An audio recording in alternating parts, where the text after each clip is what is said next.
సంగారెడ్డి నియోజకవర్గ ప్రజలు, అట్లాగే సంగారెడ్డి జిల్లా ప్రజలకు, ఉమ్మడి జిల్లా ప్రజలకు అందరు కూడా నా యొక్క నమస్కారము.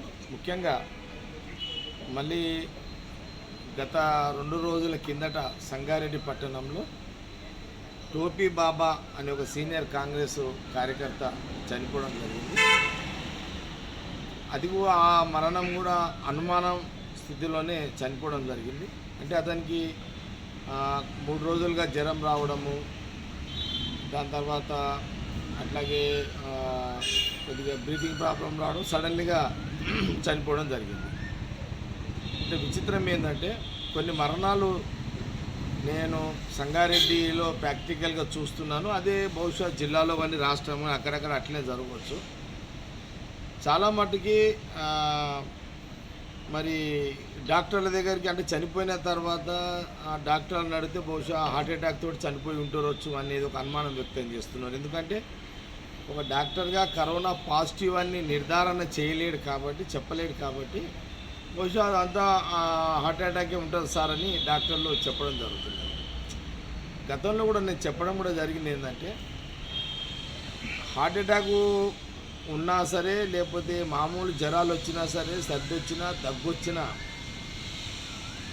ప్రైవేట్ హాస్పిటళ్ళల్లో ఇమ్మీడియట్లీ తీసుకోవడం లేదు. కారణం ఏంటంటే అక్కడ ఉన్నటువంటి డాక్టర్లకు కూడా ఈ కరోనా అయి ఉంటుందేమో అనే ఒక భయము ప్రైవేట్ హాస్పిటల్లో ఉన్న డాక్టర్లకు కూడా రావడం జరుగుతుంది.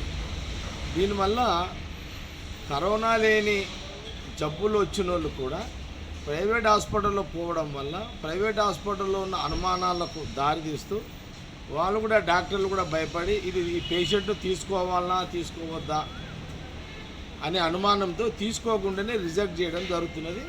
చాలామంది పేషెంట్లు కూడా ఇళ్ళకి వెళ్ళిపోతున్నారు. వెళ్ళిపోయి మామూలుగా రొటీన్గా వాళ్ళు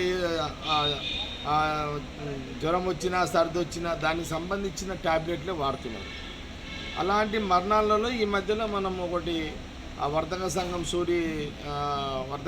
ప్రెసిడెంట్ సూరి కానివ్వండి, నిన్న మొన్న నాల్సాబ్గడ్డలో టోపీ బాబా అని ఒక కాంగ్రెస్ సీనియర్ నాయకుడు చనిపోయింది. అది అనుకోండి, అంటే మా దృష్టిలోకి వచ్చినవి ఇవి.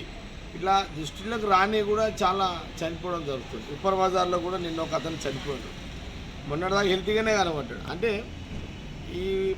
ఈ పాజిటివ్ రోగము, ఏదో కరోనా పాజిటివ్ అనే రోగము కొన్ని సందర్భాల్లో సర్ది రాకున్నా, దగ్గు లేకున్నా, జ్వరం లేకున్నా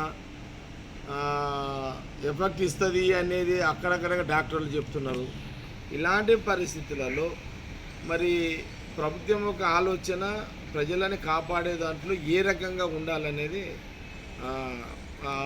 నేను ప్రభుత్వాన్ని అడుగుతున్నాను. ప్రధానంగా ఏంటంటే